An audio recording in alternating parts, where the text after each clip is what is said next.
¿Información real de ese estudio? Bueno, lo primero que hay que decir es que no son resultados. Esa es una información extraoficial, absolutamente incompleta, de la cual no se puede sacar ninguna conclusión, y por lo tanto lo que nosotros esperamos es que los autores del ensayo clínico, que es la Universidad Cayetano Heredia, que está en la fase, digamos, casi final del trabajo, por lo menos han anunciado que en pocas semanas lo terminarían, presenten el informe y sobre eso opinar. Para el Ministerio de Salud y para el gobierno, por supuesto, lo que tiene plena validez, porque está demostrado, y es sobre eso sobre lo cual se han tomado las decisiones, por ejemplo, de inscribir la autorización sanitaria excepcional, también hacer la compra de este primer millón de vacunas. Eso es la información oficial.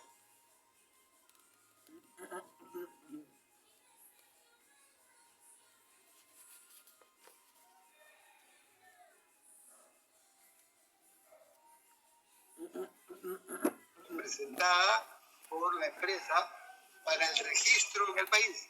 ¿Y es la que corresponde a Emiratos Árabes Unidos o me equivoco? Esa es la que se tomó como base.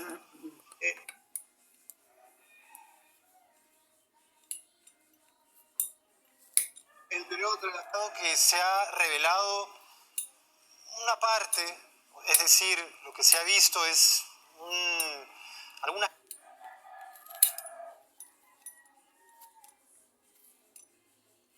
líneas de este informe, ya que usted no las descarta, simplemente dice que se ha visto algo incompleto. Entonces, para darle tranquilidad a la gente, tomando en cuenta que ya se inicia la campaña de vacunación de adultos mayores este lunes, ¿qué es lo que hemos visto que usted considera de manera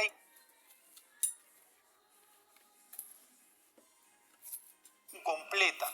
Esas cifras de 11 y 33%, ¿a qué corresponden entonces? Bueno, es lo primero que tienen que explicar, a qué corresponden, porque a partir de esas cifras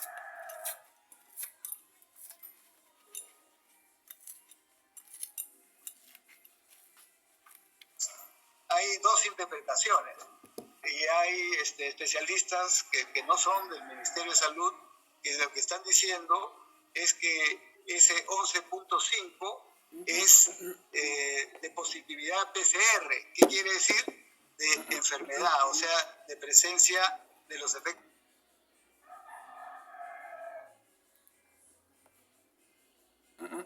del virus. Por lo tanto, lo que están diciendo es que eso es lo que no cubre la vacuna. Y por lo tanto, lo que sí cubre la vacuna sería la diferencia. O sea, la interpretación es otra, pero no es interpretación nuestra. Lo que estamos diciendo, los especialistas están opinando, porque la información no solo es incompleta a partir de la cual se presenta la nota periodística, sino que la forma como ellos mismos la presentan es incompleta.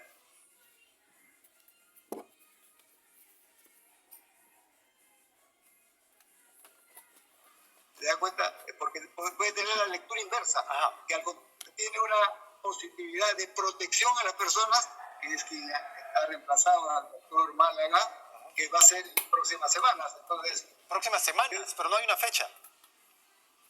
No y ya antes de ello la campaña iniciará. ¿Perdón? Porque ya antes de ello, como se viene utilizando hasta ahora la vacuna, estamos todavía a la espera de estos resultados, a pesar de que nosotros ya la estamos utilizando. No, para nada. Nosotros estamos reafirmando la efectividad en base a los estudios. A los estudios internacionales. Ya presentados, y por lo tanto no tenemos ninguna intención de esperar para continuar con la vacunación. Y eso, como se sabe, es un proceso que además articula diferentes vacunas, ¿no? El día lunes, por ejemplo, es con Pfizer, donde se va a vacunar al personal que está en primera línea del ejército y de la policía y adultos mayores. Así es. Ministro, para ir cerrando con el tema del estudio, ¿usted cree que pierde, porque usted tiene amplia experiencia en el sector, pierde un estudio de esta naturaleza cierta legitimidad, tomando en cuenta que muchos de quienes participan del mismo como investigadores se vacunaron justamente con la candidata a vacuna que deberían estar investigando para probar su efectividad? Mire, como todos sabemos, eso ha sido un acto por fuera del ensayo clínico y ha sido una decisión, y ya las personas que han tomado la decisión se señalan cuáles son, absolutamente irregular y que, como lo hemos dicho en otras palabras, indignante, porque es un aprovechamiento de una posición que en el plano científico que no debían haber. Y después de todo lo sucedido, ¿usted todavía considera este estudio legítimo? Yo considero que el ensayo clínico no está cuestionado por esta situación, porque tenemos además la supervisión del Instituto Nacional de Salud, que ha venido vigilando y que lo que es el ensayo clínico no está manchado, digamos así, por este uso irregular de la vacuna. Sobre el Instituto Nacional de Salud, sí se han hecho públicas las denuncias de algunos participantes de este estudio que señalan que luego de que se determinara que habían recibido el placebo, recibieron solamente una dosis, más no aún la segunda dosis de la vacuna. ¿Hay un cierto abandono sobre algunos de quienes han participado en este estudio? En realidad no, y de ahí la información es contradictoria y se le ha pedido a la Universidad Cayetano Heredia que explique, porque ¿cómo es el proceso? Como sabemos, este ensayo clínico ha tenido 4.000 voluntarios que han recibido la vacuna Beijing y otros 4.000 que han recibido la vacuna Wuhan y 4.000 que han recibido placebo. Así es. ¿Cierto? Como eso ha sido encriptado, no se sabe exactamente quiénes son y solo se puede abrir al terminar el proceso. Entonces, los investigadores han dicho que ya se inició la vacunación a una parte de los voluntarios que recibieron placebo. Son, creo, 175. Entonces la pregunta es, ¿y cómo saben quiénes eran? ¿Por qué abrieron antes de que culmine el proceso? Y no hay respuesta aún. No hay respuesta aún, eso ha pedido el Instituto Nacional de Salud, porque eso sí no corresponde. Lo que sí corresponde es que cuando culmina se abren todos los registros y a esos 4.000 hay que vacunarlos. Eso es de cajón, pero no puede ser a una parte sí y a otra parte no. El presidente Francisco Sagasti, a propósito de la vacuna de AstraZeneca, que deberían estar llegando a nuestro país 1.2 millones de dosis, señaló que aún no tiene autorización de Digemit en este caso, y que esta autorización no puede ser dada de oficio, tiene que solicitarla el laboratorio.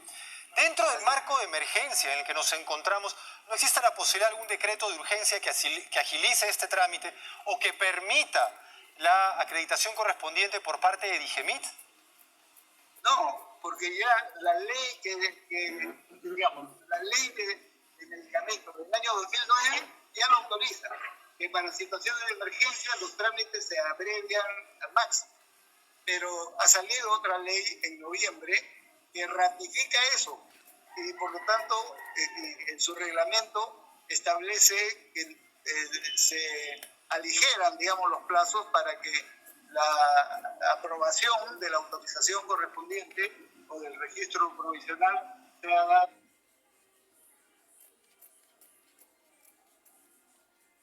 rápidamente, como ha sucedido con las únicas dos que se han presentado, que son Sinopharm y Pfizer. Lo que sucede es que hasta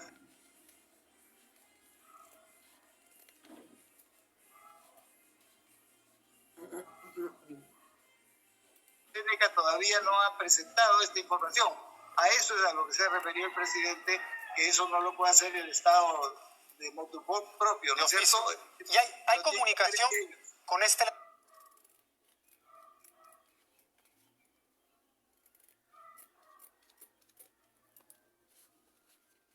laboratorio? ¿Se sabe si van a presentar pronto esta información para que se dé visto bueno a la importación de estas vacunas? Sí, claro, porque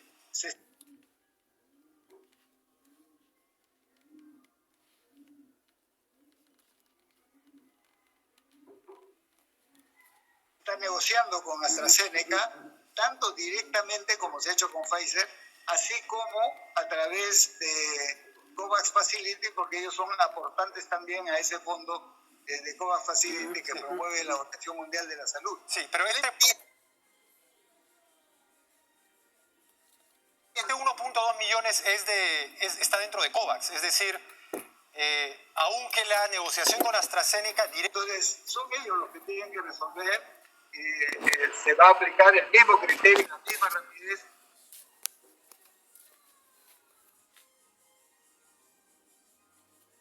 que se ha hecho con Pfizer y con Sinopharm.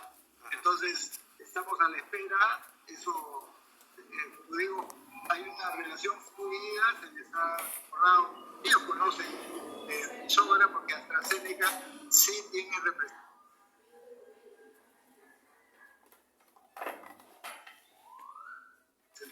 acá en Perú, la tiene Pfizer. Sí. Sinopharm no la tenía, es por eso que pidieron que sea una entidad pública que es Senat,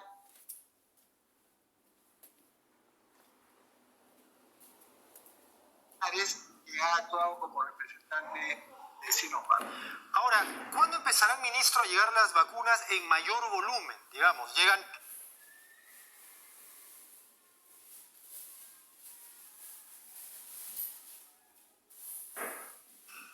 Esta semana que viene van a llegar algo menos de 200.000, 50.000 de... ambas de Pfizer, pero por dos vías distintas, directamente de Pfizer y por otro lado a través de COVAX Facility.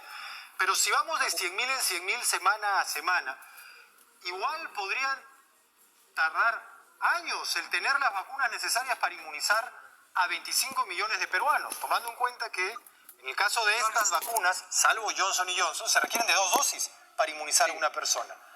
¿Cuándo empezaremos a recibir volúmenes mayores? Por ejemplo, le explico Pfizer.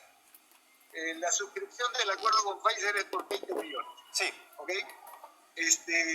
Y de envíos progresivos. ¿Pero con qué progresividad? Este primer tramo de Pfizer, que va de aquí hasta finales de marzo, es el más pequeño, para decirlo de alguna manera, porque son esos 250.000, pues son 50.000 cada semana, son 250.000 más 117.000 que vienen por COVAX Facility y que vienen esta semana, ¿cierto? Entonces ahí tenemos 300 y tantos mil, un poco más de 330.000 que se recibe por Pfizer hasta fines de marzo. Pero en abril se recibe 800.000, con lo cual ya suma más de 1 millón, ¿no es cierto? 1 millón, cerca de 300.000. Y a partir de mayo, junio, empiezan a venir ya cantidades volúmenes mucho mayores. Mayor. Eso es en función de la capacidad de producción que no solo Pfizer, sino todos los laboratorios tienen y que están yendo de menos a más. Y en ese sentido... Sí. No, termine la idea, ministro, perdón que lo he interrumpido. Termine la idea, por favor. Quería decir, de la misma manera como Pfizer está yendo de menos a más, van a ir todos los otros. Entonces, en el caso, por ejemplo, que termine lo que está en proceso, los trámites para la continuidad de los otros lotes de Sinopharm, tendríamos también hacia fines de marzo 2 millones más.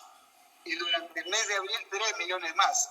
Y de ahí, como con ellos es una cantidad mayor, van a recibir 4 millones, 5 millones mensuales. Eso da una cantidad bastante grande. Aparte de las otras, por ejemplo, AstraZeneca es por 14 millones. Y en el caso de la OMS y COVAX Facility, son 13.200.000. Y haciendo estos números, ¿llegaremos a la meta de 10 millones de peruanos vacunados a 28 de julio, cuando termine esta gestión de gobierno? Si llegan las cantidades en los plazos que han sido ofrecidos, sí llegan. Si no, se irá ajustando de acuerdo a lo que llegue. Lo que yo sí puedo prometer, y seguramente concordará conmigo el presidente y la primera ministra, es que no se nos van a quedar vacunas sin utilizar en ese plazo. Y además, habrán reservas para los meses siguientes y acuerdos concretos para los siguientes meses, de tal manera que el gobierno que entra no va a estar cruzado de manos, sino va a tener una dinámica y la posibilidad de continuación con este proceso de vacunación. Ahora que dice que no se van a quedar sin utilizar vacunas, permítame, ¿ya tienen destino las vacunas que tras el escándalo este llamado Vacunagate habían sido inmovilizadas? ¿Se van a utilizar? ¿Han sido ya utilizadas? ¿Qué pasa con ellas? Que eran parte de estos lotes importados para las pruebas y los ensayos. Deberían ser utilizados, pero todavía siguen inmovilizados. Hay un problema que determinará la Fiscalía, ¿no? Porque ha inmovilizado más o menos 800 en la Universidad Cayetano Heredia, sí, y una cantidad menor, 50 y tantas, en San Marcos. Pero efectivamente lo que debería hacerse es utilizarlas, pero luego de que la Fiscalía dé para su uso. Bueno, es un tema legal, pero con los plazos fiscales probablemente se liberan cuando ya todo el país está vacunado, ministro. Bueno, hay un problema también que yo creo que entenderá la Fiscalía, de usar la oportunidad, ¿no es cierto? Y esto que usted señala, la necesidad de vacunar a la mayor cantidad posible. A propósito de ello, ministro, pasamos rápidamente, sé que nos está dedicando algunos minutos adicionales, pero yo quería aprovechar su presencia a la vacunación que va a empezar en otra etapa desde este lunes. Si bien todavía hablamos de la primera fase, ya varios, por miles, adultos mayores van a empezar a ser vacunados. Sin embargo, todavía hay mucha incertidumbre sobre quiénes, cómo, dónde, cuándo, a qué hora. ¿Cómo se va a informar esto para que no haya expectativas desbordadas? Ok, me parece lógico que haya expectativas y que requieran información, y para eso estamos nosotros, para orientar en ese sentido. En el caso de los institutos armados y la Policía Nacional, eso está bien ordenadito, ahí no tenemos mayormente problemas, porque hay también una secuencia al interior de las propias instituciones que se va a continuar. En el caso de los adultos mayores, que además es un volumen mucho mayor, porque son 4 millones, ¿no?, de personas, claro, entonces lo que tenemos que buscar, en vez de pensar en empadronar a todos e ir uno por uno, que no tiene sentido, es avanzar con las instituciones que tienen organizados a los adultos mayores. Por ejemplo, ya hemos mencionado el caso de la seguridad social. De los 4 millones, 1.700.000 son asegurados de la seguridad social. Hemos quedado con la doctora Montinelli y su equipo gerencial que, a través de formas que ellos tienen de organización, porque los vacunan periódicamente, les dan tratamiento, tienen sus controles, etcétera, etcétera, ellos pueden asumirlo con sus vacunadores, con su logística, etcétera. Nosotros les damos la vacuna y ellos están definiendo un proceso que va de menos a más, pero van a culminar con ese 1.700.000. Eso es el 40%, ese 1.700.000, de los 4 millones. El otro grupo grande es el programa Pensión 65, que dirige el MIDIS y que tiene 600.000 beneficiarios. También el MIDIS tiene una relación permanente con ellos, porque mensualmente les dan el recurso que reciben en la pensión, pero no solo eso, tienen programas especiales para con ellos, hacen acompañamiento de diversos tipos. Por lo tanto, están también estructurados y organizados, no solo en las zonas urbanas, sino también en las zonas rurales. Pero a pesar, digamos, usted me está hablando que el canal de comunicación para organizar estas vacunas se va a desarrollar a través de estas instituciones, pero el padrón, asumo yo, será único, tal vez tomado directamente de la RENIEC. Lo digo porque alguien que cobra pensión 75 quizás también es parte de, no sé si está asegurado, está en salud, o digamos, puede haber alguien que esté en varios grupos de los que usted menciona y tal vez varios padrones terminen complicando el proceso de vacunación. Es una buena pregunta. El padrón es RENIEC, no solo para los adultos mayores, sino en general. El padrón de vacunación son todos los mayores de 18 años, están inscritos en RENIEC, a lo cual se suma, porque nuestra legislación es así, también a los extranjeros residentes en el Perú. Ese es otro lote, digamos, de personas. Pero volviendo a lo planteado, el caso de los pensión 65 están adecuadamente registrados porque además también son afiliados al CIS, ¿cierto? Entonces, una cosa que es clara, porque el sistema de registro está así diseñado, que quien está inscrito en la Seguridad Social, si quiere inscribirse en el CIS, no puede. El sistema lo excluye y viceversa. Entonces, eso nos da la seguridad de que no estamos duplicando. No se está duplicando. ¿Okay? No se está duplicando. Entonces, estas son dos registros importantes que tienen lógicas parecidas, pero particulares, digamos, pero sumados, 1.700.000 más 600, es el 60% de los adultos mayores. Claro, ahí está el resto, pero el resto también tiene formas de organización que estamos utilizando para empezar, por ejemplo, desde el día lunes, porque no un volumen tan grande, pero sí grupos importantes son beneficiarios de las casas de reposo. Así es. Que maneja la Municipalidad Metropolitana, quizás a través de la beneficencia, o incluso casas de reposo privadas también.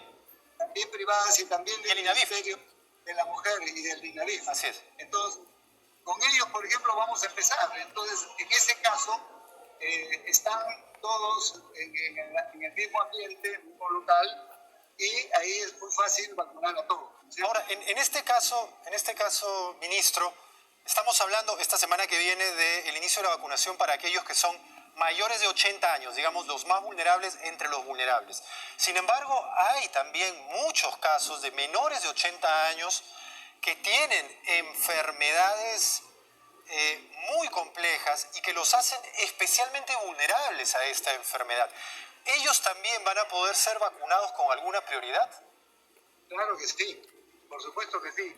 Y eso, por ejemplo, en el caso de salud, que ha anunciado que empieza vacunando a los mayores de 80, es por señalar un grupo, porque a ellos se les va a vacunar en casa. Y así también será a las personas que, aunque no sean mayores de 80, tienen necesidad de que se les atienda en casa porque no tienen forma de desplazarse.